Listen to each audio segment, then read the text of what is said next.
So we'll set the expectations low to start, which will be helpful along the way. It's so low that we don't even have a name. It's a good fun. Yeah. What are we doing without Tom, man? Well, I think a good way to describe the podcast is that we're two best friends that happen to be therapists of different variety. Stop, I'm already getting emotional. So buckle up, because there's going to be a lot of tears. Lots of emotions. And lots of laughter. And awkward contact with the camera. Yeah. I'm looking at what you wrote, which I do love, but... Although, you know what, let's start with, like an actual introduction of role. A little bit, yeah. Perhaps. I kind of, I feel like the first thing we should go over is, obviously, we are therapists. We are licensed people involved in apparently healing people and all of that. But yes. This conversation is very laid back, as you can probably tell. It's a very informal conversation, not intended to be serious, not intended to be. This is not treatment, and this is not diagnosis. If you need treatment or diagnosis, please don't listen to a podcast, and please go talk to a medical professional. Email us, and we will help connect you. Yeah, we're good for resources. But that is a good reminder. It's a good platform to start on, is that we're not going to diagnose you or treat you if you're interested in listening to this podcast. I know if I saw a podcast and it was listed by two therapists, I'd automatically would assume, like, it's going to be something very professional. That send button, like, please help me. This podcast. Yes. We came prepared with our love for one another, yes, and that is all I need. That is my life's fuel. That is, on my worst days, it is you and a few other faces that I think of as being, and dogs that I think of as being worthwhile. Yeah, that's so romantic. But yeah, why did we want to do this podcast? Right? I mean, we always have a lot to say. Always. We never stop talking. You and I just came to that conclusion together at the pool like a couple of weeks ago, I guess now. Yeah. Where one of the reasons, as introverted as I am, perhaps the most introverted person I have ever met. Yeah. Never get sick of you. Yeah, we can, yeah. Never run out of things to say. I deny every single person's phone calls, pretty much except for yours. I get excited when I see your name. I hate talking on the phone, but I love talking to you.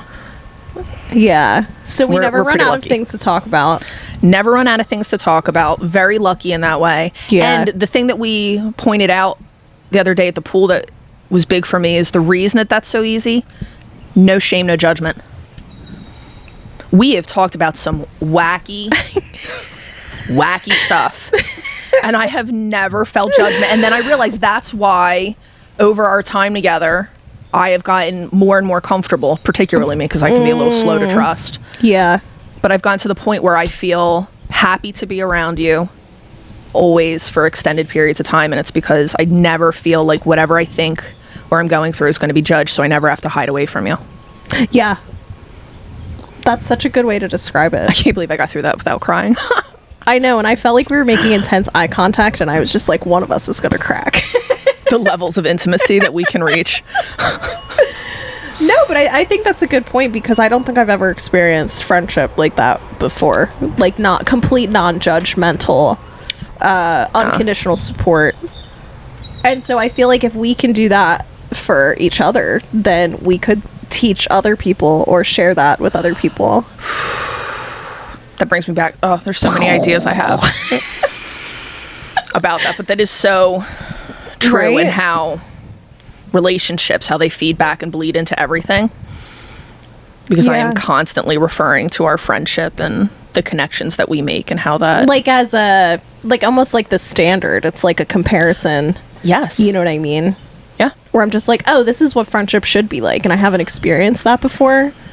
And it's kind of messed up. Or can we curse? Are we going to curse on this? I just assumed. I have such a potty mouth. I assumed we were going to. Yeah, it's kind of fucked up. You mean from all of our sponsors? Yeah. That are going to pull out of... We have so many already. from this very well established. Invested in us, even though we don't have a name. Our moms are going to be the ones watching this. I, genuinely don't think my mom would be our first sponsor. I think my first sponsor would be like, what would it be? I was just trying to think of all the Alchemize companies. would be like our first sponsor. Always. I mean, they're girls girl. Girls school. Girls girl. Girls school. I love them. Yeah, I think that's accurate. We'll have to talk about Alchemize because that's going to be a big thing that I think is going to be impactful for us, just in our relationship, but also our growth and development. It is a very kismet way that we've, excuse me, the way we've all been intertwined in one another's lives, especially with things lately. Yeah, like our passions colliding. Passions colliding, timing and we of manifested things. that shit. And that's the other thing. There's a lot of core values and beliefs there. But yes, we will talk about Alchemize and relationships, but let's stay focused. Why do we do this podcast? Okay. What are we even doing with this podcast? What is the point of it? Well, it sounds like we're teeing it off with friendship, love, support, which I think is a really good, it makes, I would like to think it would make us listenable. Because we love talking to each other so much. I didn't even think about that, other people listening. I just imagined us 80 years old watching this and giggling to ourselves about how cute we are, and Tom watching it too. Yeah, just decrepit. Shout out Tom. I just imagine him making like a AI photo book, whatever technology is built by the time that we're 80. Look at you kids. But yeah, I didn't think about other people watching it until now. So yeah, no, I think something that I've noticed about our friendship that we've talked about is how our friendship is like a planet that has like this gravitational pull. it does. And people really like being a part of it. Some people don't like it because it's challenging for Some them. people have found that to be very intimate. Overly intimate.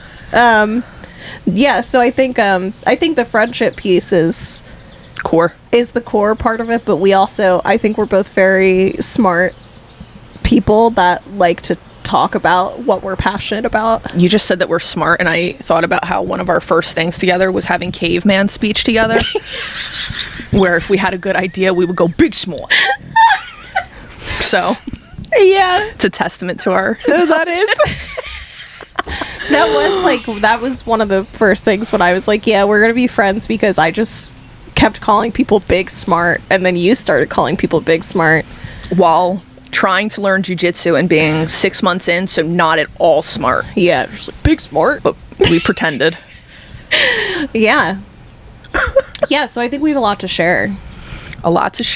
We've had really crazy clinical experiences, and I feel like it's also unique for two people as young as we are to have the clinical experience that we have. It's a number of years now, isn't it? That's the funny... I mean, that's a big reason why I'm looking forward to this, is a lot of our conversations, even when we don't intend them to, they come back to a clinical mental health. Always. What is life? What is existentialism? And it sucks. So why not have that conversation recorded and then shared with our mothers? Yeah, for real. For real. No, it always has I think that's the part of the gravitational pull that is challenging for people of our friendship, is like nothing about our relationship or how we interact with the world or other people is surface level. And that's so challenging for so many people, because that's just not a good fit for people that aren't like ready to do that work.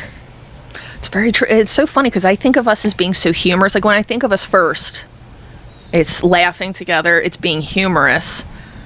But you're right, at the same time, it is a very... Like, we'll say the dumbest shit ever, but... Promise.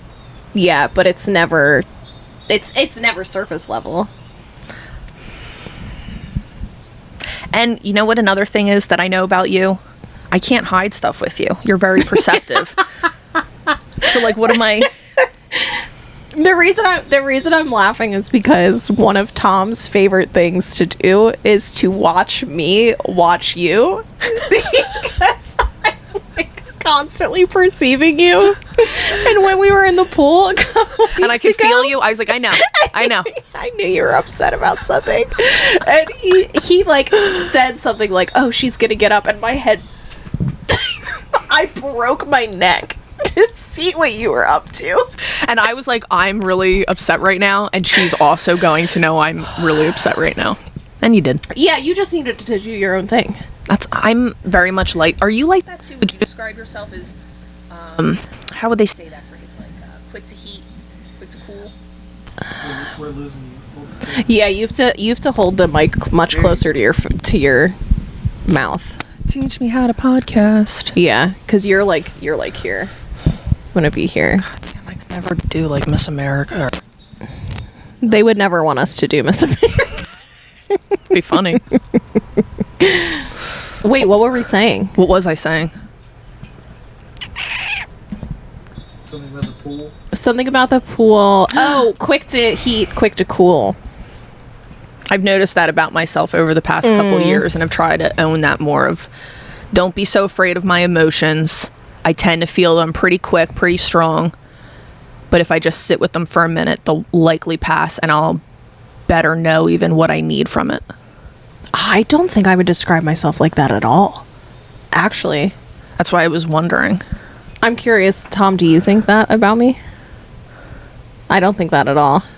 I think I can have a quick response to something, but I like hold on to it. I like sit with it. Like it's not something that goes away. Because I'm also, I feel like it has something to do with like I love holding grudges. Exactly so it's almost like I'm holding a grudge against myself. Oh, be miserable with your little fists. For longer. Yeah. I don't think I would describe myself as that. Just interested about that. I feel like it's because you're a more healed person than me. I knew you were going to say that, and I don't think it's necessarily that, because you go to like it's a better or worse thing, and I don't think it's necessarily that. I think there's strengths to both. Yeah. But see, you do this thing where you hold on to stuff in a way where I'm like, good, fight that out. Yeah. Let them really feel it. Yeah. Before we move on. And I like that. You make sure it burns a little. I feel as if even if you're upset about something or a friend is upset about something, but they're deciding to go about it in like a healed way, I'll be like, no, like if you're not going to hate that person, I'll hate them for you. I'll make them feel bad for you, because they should know that they hurt your feelings. I think you're really good at that. I think that comes from wanting people to do better and be better. And I think sometimes I can be very unexpecting of people in that way to show up, and therefore I don't advocate as much as I should. Yeah, to me it feels like disingenuous, like for a person to not know how they affected another person. Like that really bothers me.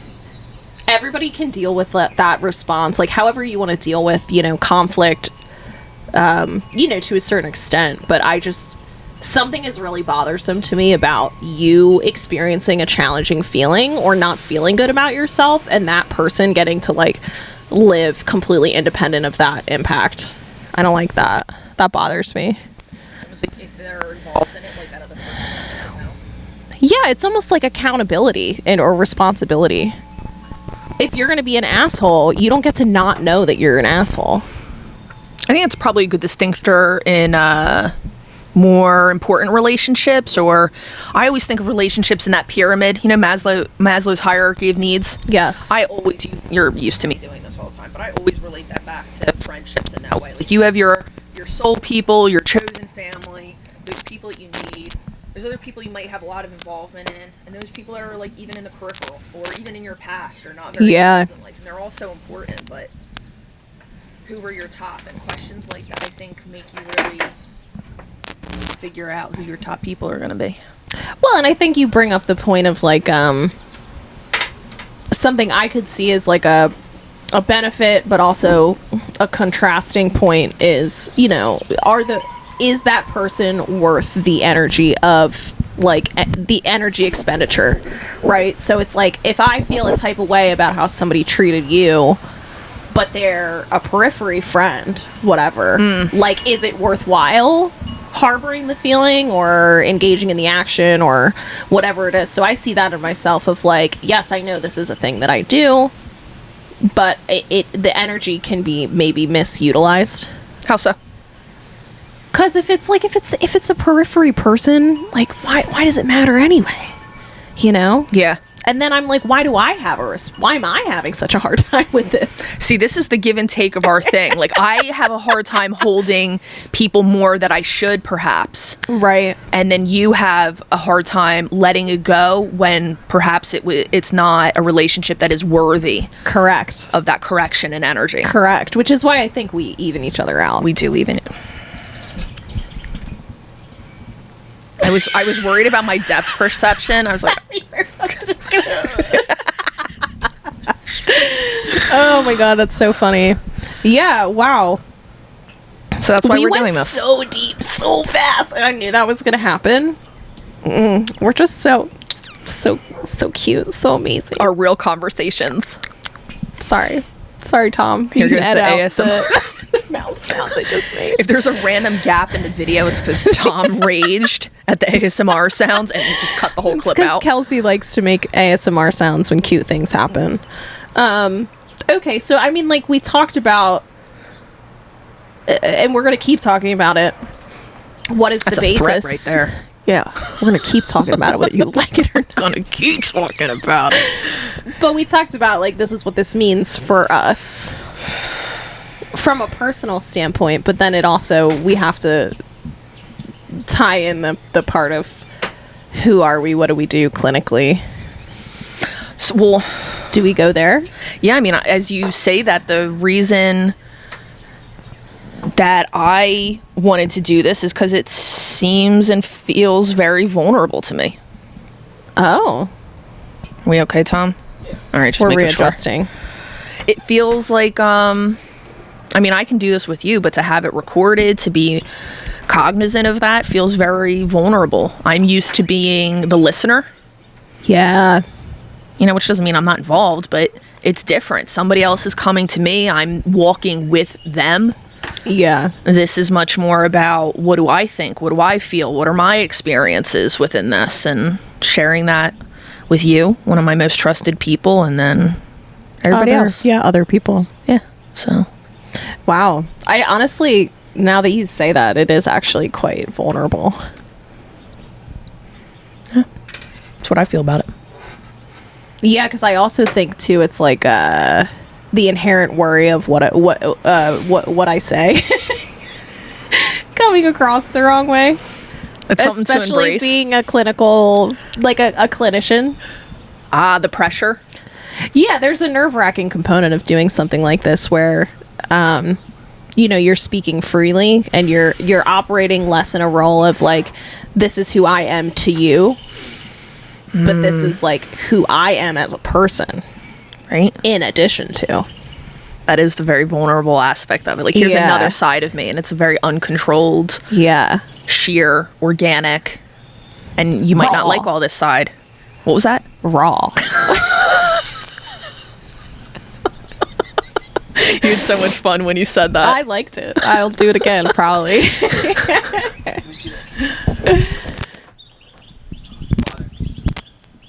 Is it all you can hear? Crack. All right, we gotta start the whole podcast again. Yeah, cut all of that 16 minutes out. Insert the SpongeBob thing. No, that's copyrighted. We can't. Oh. Testing. Jason Bourne, Meg movie. What? Have you not seen those movies? Jason Bourne movies? Is it? No, it's Jason Statham. I'm more Jason Bourne. I just remember. Dude, Jason Bourne also fucks. I feel like I just gave Netflix a really good movie idea by combining those two together. And Nikita's You're like, how welcome. many copyrighted things can I mention in one sentence? Another block out of video. Yeah. No, we were... That's what I love about our dynamic is we were just like, yeah, we're raw and organic, and this is vulnerable work that we're doing as clinicians, but also Jason Statham. And also mega sharks. Yeah, no, I think it's an uncomfortable space to put yourself in, to be totally honest.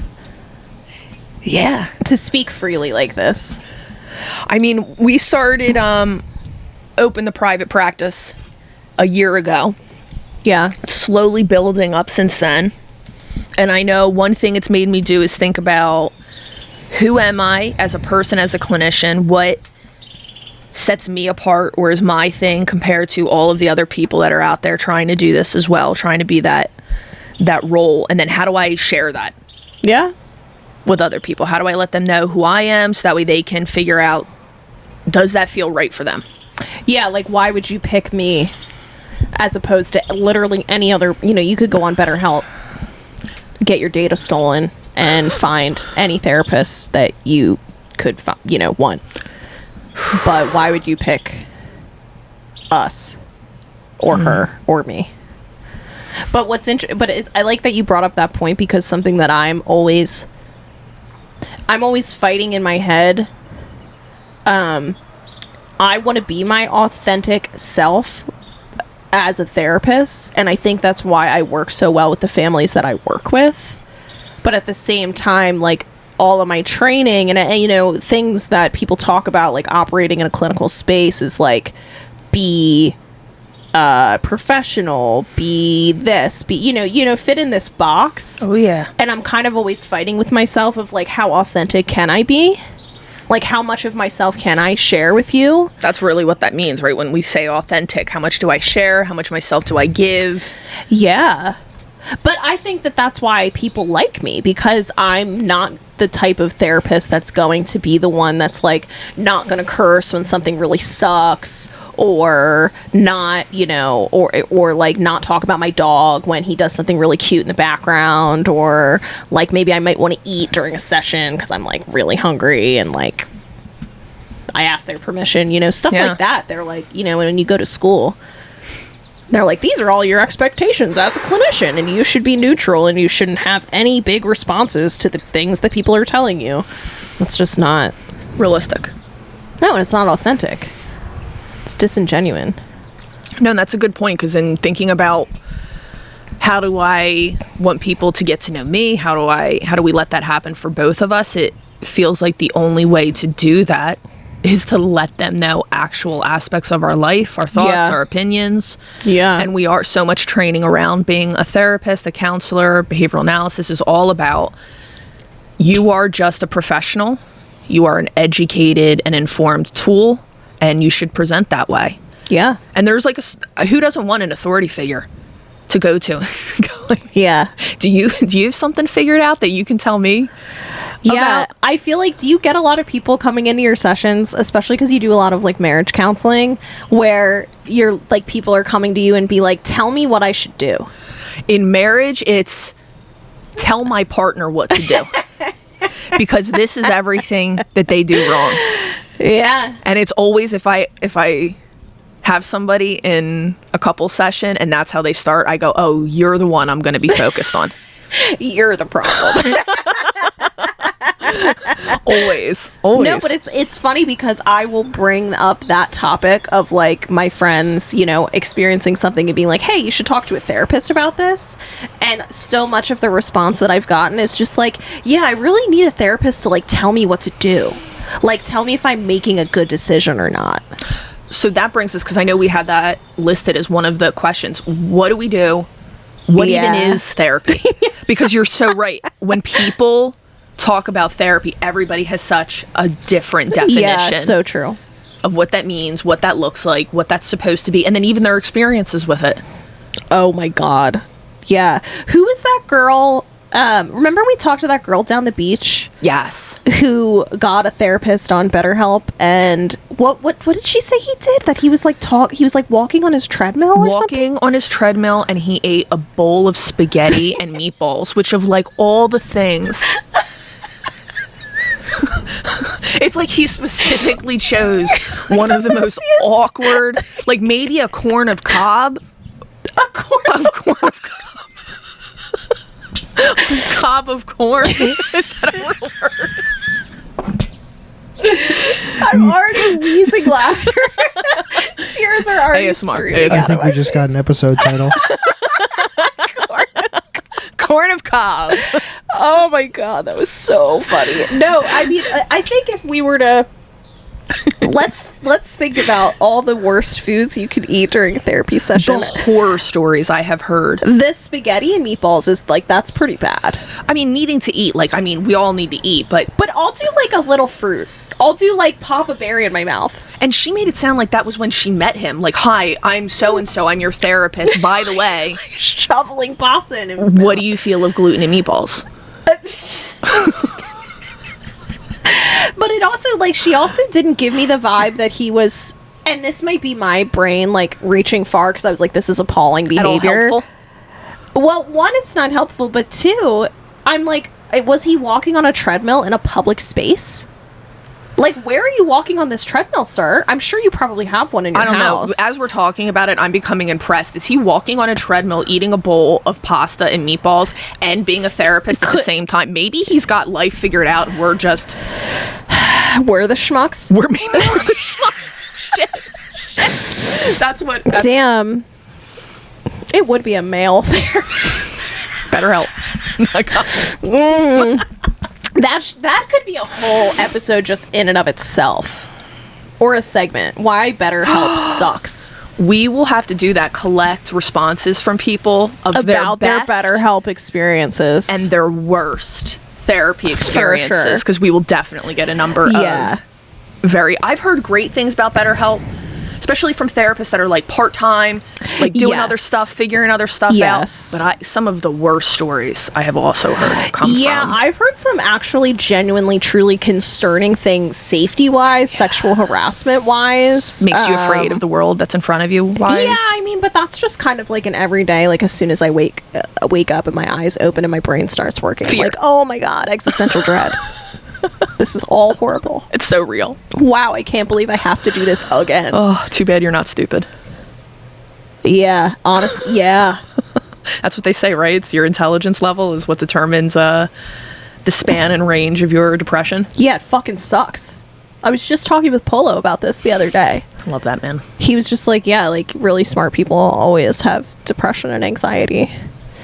By the way, by the time this comes out, that gift for him has come in. Oh, I just Polo, wanted to you don't throw even that out know, there so we buddy. can You don't clip even this and know. send this to you. this is like, again, being in the gravitational pull of our friendship means that you will get extremely thoughtful presents when you least expect it. We are gift givers. We love that. Tom, I am feeling some drizzles, but I'm fine. I'm blocked by the... You okay for now? I'm fine. I'm just wondering what your comfortability is with the equipment. It's okay if you guys are okay, and we can move it inside if you want. Okay. Yeah, We that can sounds good. Pull the ripcord if it need be. Okay. Well, I want to get back to the point that we digressed The point from, at hand. which is what do we do? What do we do? Who are we? What do we do? What do we do? Why do we do it? The why is a big question, but the who Who, what, where, and when? is a little easier.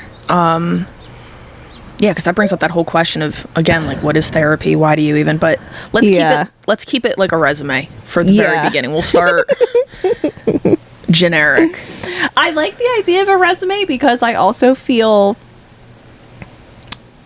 when I talk about my framework of like how I think about things, it is so driven by all the clinical experiences that I've had, and not many BCBAs have had all of the clinical experiences that I've had. Right? So So- many avenues.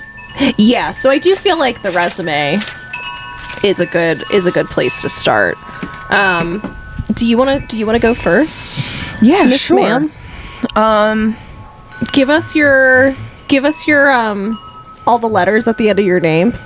It's so funny because I was just asked about this And what do they mean and how do you the get them, other maybe? day. Yeah. Speaking of tracks, because there's so many different tracks you can take in your education and to becoming a therapist. Mine was getting my master's degree in science. The science that I picked was clinical mental health track. There's umpteenth different tracks you can take. So I got my master's. What's the other? NCC means Nationally Certified Counselor, which is the exam that you have to take. Everybody has to take an exam to apply for your licensure. After they've gotten a master's degree. Exactly. That certifies you and shows that you have all of the education knowledge that's needed. So that's what the NCC is. CPRP is a Certified Psychiatric Recovery Practitioner, which is pretty cool. It is a pretty cool. It's actually something I'm very proud of, because it comes from my experience in community mental health, which there were so many negative experiences of working for a nonprofit, particularly when thinking of the systems and management that are in place there, and just watching how that small microcosm, when you see it play out in the world at play, and just how many people are disadvantaged of it, is a harsh reality to work within. But I loved that population so much. But talk about framing for perspective and approach. I got so much out of that experience that I take with me every single day. So that was my community mental health experience, working with severe mental illness, which basically means schizophrenia, schizoaffective disorder, major mood disorders. Which are the hardest, some of the hardest to treat, those mood disorders and the schizophrenic, but those types of disorders are really, really, really challenging to treat. Absolutely. Yeah, those symptoms are really, and I think that came from, in general, comes from a lot of the trauma that we can see, and how that, which is really today, that brings me to today of what I focus on, which is complex trauma. I work with individuals, I work with families and couples. I love working with couples. And then I focus a lot on complex trauma, which isn't even recognized. It's such a funny thing to so strongly believe and advocate for something that technically isn't recognized by at least the DSM right now. CPTSD is not... CPTSD is not in the DSM-5? It is not. Really? It is not. It is seen and recognized by Veteran Affairs. Yeah. The Senate. There's tons of research that is done on it. Like, they're diagnoses that are in people's charts. Medically. Right? Not in the DSM. But it's not in the DSM. So it is not considered. But like international... Yeah, they recognize it as its own diagnosis. So, but here in America, it is not yet, and it has such color me shocked. It has such different presentations. So the last initials you said, does that encapsulates that type of work? Is that what you're saying? Yes, because I found so many of the individuals I was working with, when we would find out why are the symptoms of their schizophrenia so severe, it was a mix of environmental factors like being homeless, completely disadvantaged. Yeah. But it was also extreme histories of trauma that many endured chronically throughout their life. And so then you add a variable on like genetic predisposition for a disorder like that, and no access to consistent services, and you're seeing exactly what you said is like the most difficult to treat of the difficult, and some of also the most deserving of people. And it's like like you said, a microcosm of dysfunction is like working in a nonprofit and working in like community mental health or community behavioral health. It's a heartbreaking experience. Yeah. But that's where you got a lot of experience, and you got kind of that passion with that. Can you tell me what the acronym or initials were again? CPRP. Yeah. Certified Psychiatric Rehabilitation Practitioner. Okay, that's a mouthful. Just basically means that I worked with that population for long enough, and I engaged in a specific training course for severe mental illness, and then got tested on it to make sure that I had enough knowledge on it. That says to me that not everybody has that. No, not everybody has I've never heard of it. Not to say that I'm the most, all-knowing when it comes to that, but... Oh, that's really interesting. Is that all of your... The last one is LPC, which is... There's another one on there. Making Mom Proud. Licensed Professional Counselor, which means anybody that has an LPC behind them means that at least within some state they have applied to that state to ask for permission to be a practitioner within that state by regulations, which is a whole other thing we can talk about. But. Well, I think that's worth mentioning is like anybody that's interested in any of these tracks or any of these certifications is that some of them are state specific. Absolutely. So some of them mean that you can only practice in Pennsylvania or wherever you're located. Some you might require additional certifications depending on where you live.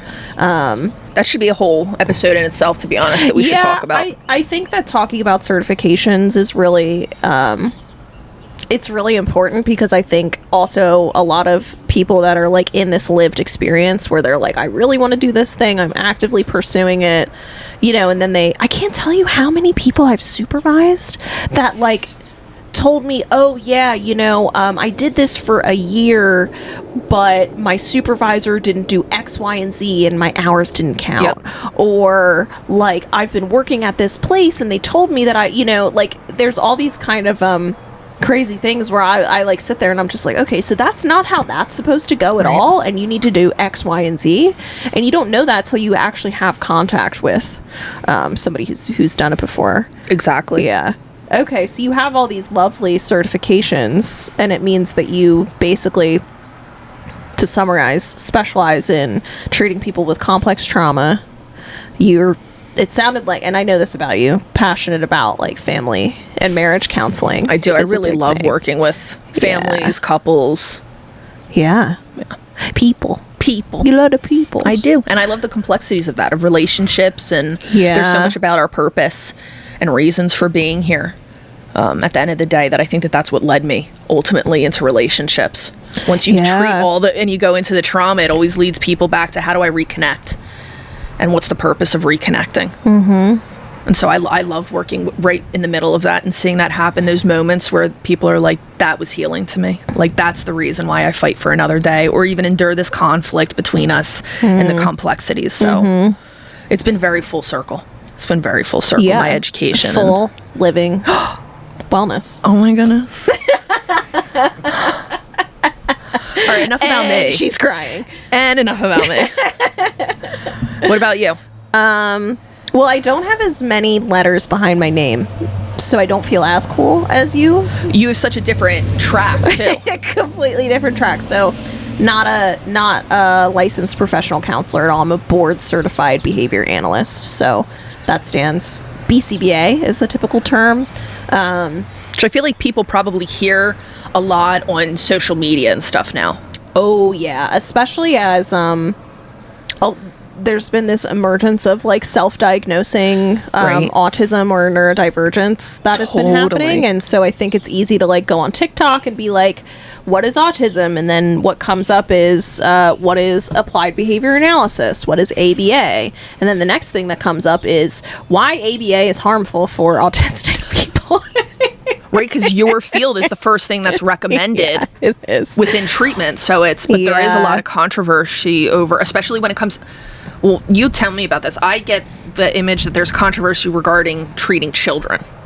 Like what kind of approaches should be used and to what extent those approaches should be used when working with children. I haven't heard that at least as much but I don't know if that's because adults simply aren't receiving or have access to as much services as kids do. I think it's all of the above plus more. Okay. It is the most evidence-based treatment. So, you know, when you look at like scientific standards, national standards of, you know, what we would say is as evidence-based, you know, how does it have an effect? It's one of the most well-studied, and they call it a treatment for autism, which I think is, again, like out the gate, we're not saying something that's neuro-affirming, right? Because when you say treating autism, it's like, oh, fix a problem. It's like treatment for trauma, as if there's going to be. Right. Which there might be and there might not be. Right. So I like to think of it as, I think it's more of a framework of understanding why behavior occurs and how behavior occurs in relationship to the environment. So talk to me like I'm stupid. Okay. Wink, wink. Behavioral analysis. Like, what is behavior that? Analysis. Behavior. Uh-huh. And why is that behavioral? Is that like just because everybody Skinner and a different... I don't know why everybody says behavioral analysis, but it's never been behavioral analysis, at least like psychoanalytic versus like psychodynamic. There are very subtle differences in that, so I didn't know if there were actual... Yeah, like literally on my name tag at work, it says behavioral analysis analyst on it, and I'm like, y'all didn't even get that right. They You had struggling. one job to get my role right, and you didn't even do that. So what is it that you do? Okay, so let's go back. BCBA. Talk to me like I'm an alien. Okay, board certified behavior analyst. Basically my job, and so typically, so my specialization is working with the autistic population, typically, intellectual disabilities, developmental disabilities, other comorbid diagnoses, other co-occurring diagnoses. What does that mean, comorbid, co-occurring? So basically, typically when you have people that have autism or are autistic, you see a lot of other things going on at the same time. A lot of similar behaviors, thought processes, patterns that fall into kind of the neurodivergent realm, right? So I have a lot of kids that I treat right now, autistic and ADHD. Okay. That's what I was expecting, because I feel like that's what I see so much, is people trying to even figure out what the difference of those two diagnoses are, what that means for them, male, female, how there's differences in presentation there. Oh my God. I don't want can't to sidetrack you, but yeah, I can't even begin to try to say that I'm an expert in that, or I think it would be hard for me to talk about because I'm not even a diagnostician. Right? So I'm not the person that's providing diagnoses, right? A BCBA is somebody that goes to school and gets their master's in, you know, psychology or a related field, and basically studies the science of behavior. And when we say science of behavior, we're talking about like examining environmental events, identifying patterns in the environmental events, and trying to understand, you know, what is a predictor of behavior, what is making behavior continue to happen, or, you know, or not allowing behavior to occur. So my job is to sit and analyze those events and say, okay, what's the pattern here? What's preventing the behavior from happening, or what's making the behavior happen again? And then I basically try to manipulate those variables to cause behavior change. So it feels like a really big interplay between the inner world and the outer world, because obviously you're focusing, like you're starting at least with the observation of a behavior. Yeah. But it feels like what you're saying is the strategy then is, how do we create thoughts or things that trigger thoughts that then lead or change a behavior? That is so far down the line of what the goal would be. Because if I'm working with, you know, a 7-year-old autistic kid, developing thoughtful reflection on behavior or analyzing their own thought processes or things like that, Yeah. that ain't gonna happen. But what I can get is I can get predictable behavior change in specific environments and scenarios with specific people. And so you are tying basically what B.F. Skinner said is like private events and public events. Okay, so that's how he described the inner versus outer. And this is a big criticism of behavior analysis, is like the lack of treatment of the inner, Which is what I specialize in its own way. So we're talking a lot about like what is the covert behavior versus the overt behavior. Like, I'm seeing you do a thing, that's behavior.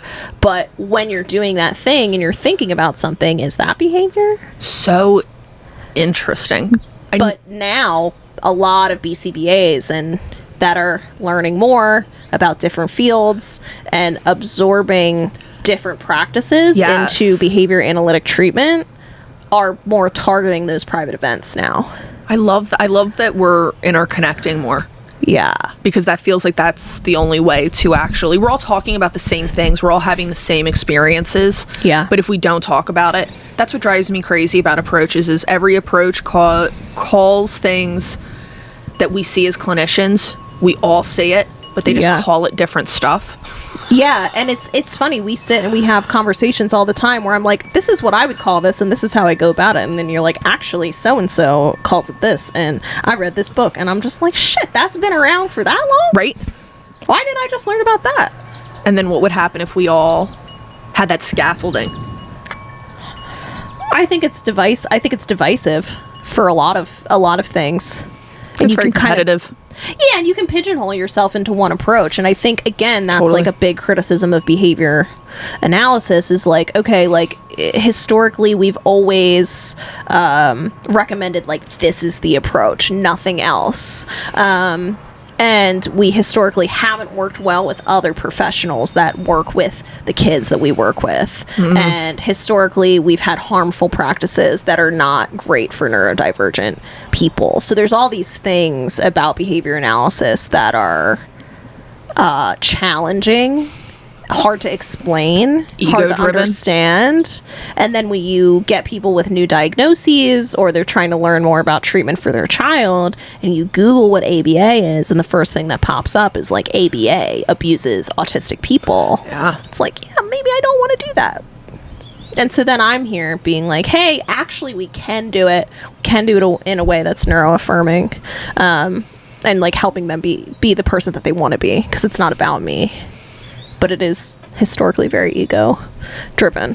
Makes sense. It feels like that's so much of higher education, research in general, is how valuable that work is, and then how much of it gets confined by ego. Yeah, and I think, again, it's doing something like this that's vulnerable is really good, or maybe could be a good practice for other people that are looking to challenge their egos in different ways or learn new things. I think that's what we're going to get out of it, is we benefit from these conversations so much together. Yeah. It feels like this just makes us slow down a little bit more, be a little bit more intentional. Yeah.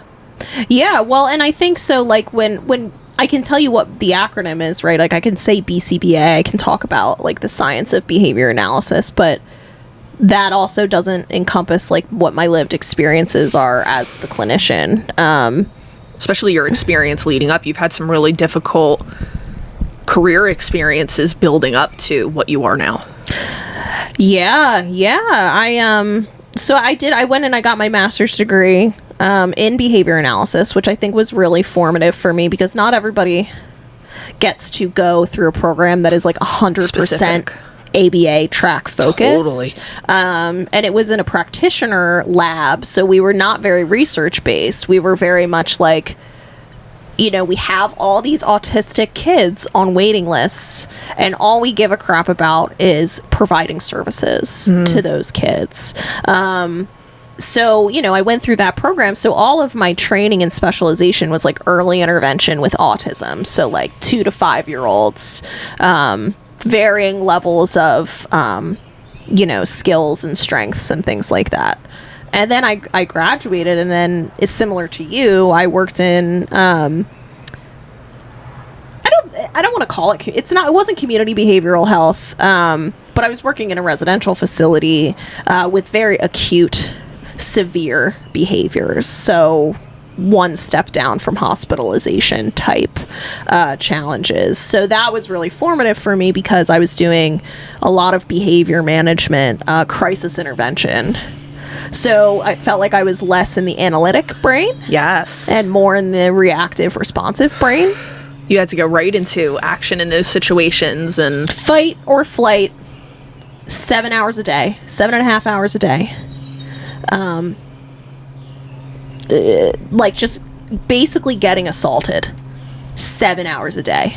because it's so physical. The responses, the behaviors become so physical. So physical because the severity of the behaviors were so extreme, right? So you get to this point where the risk of not intervening outweighs the risk of intervening. To the person you're working with. To both, to everybody Okay. involved. Now I want to caveat this by saying, I think looking back on that experience and looking at how often the kids that I was working with were in crisis and our responses to that were not making the crises stop. Now that I'm on the other side of it and I've seen different approaches and I understand better, maybe more like developmental foundational skills that we should have been teaching, it makes perfect sense to me why those kids were having a hard time and why I was having a hard time with those kids. Because a lot of what we were doing was, in my opinion, not appropriate. Hindsight. Yeah. So I was working in a very severe, acute job that I got a lot of injuries from, and I got a lot of head injuries from, and that forced me to leave that population. I ended up working out of public schools. So talk about like a difference. All my training is with like these little cute babies that, you know, I'm teaching how to learn how to talk, and then I'm going to these kids that are just, you know, like ripping the shirt off your body and all of this other really crazy stuff. And then I go out to public schools, and I've never worked in public schools before, and I was the first BCBA in the whole district, and there was 9 schools. It's like your career can shift completely based on where you're working. Like, you're just called the same thing, but what that actually means and looks like completely different. Which is what I think is so powerful about behavior analysis, is that it's if you understand the science, the actual science of behavior change, you can take it wherever you want. It does not, ABA does not have to just be used with autistic people. And Use with everybody. But it's typically done, right? Because it's a business. There's a need, there's business, there's money to be made. It's research backed. Yeah, right? So that makes sense. But I felt that my foundational knowledge was strong enough that I could take it and apply it to a completely different environment. So I worked out there with not even autistic kids. I was working with more like emotional behavioral disorders and traumatized kids. Just developing programming on just like how to treat a traumatized kid like a kid. Yeah. How to show up for kids that are traumatized, because it's not their fault that their house burned down, and it's not their fault that their mom died. They might come in your classroom and they might trash it, and they might throw a desk at your head. Even that, you must have seen so much variation between like the kiddo that has otherwise a great life, but their house, like that one-off trauma of a house burned down, versus that kiddo that's living with and therefore has chronic trauma because their parents are abusive, and so it's just every day is a trauma. Yeah. And then they're both in your classroom. Yeah.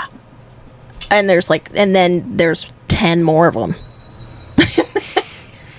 And we're wondering why nobody wants to be a teacher.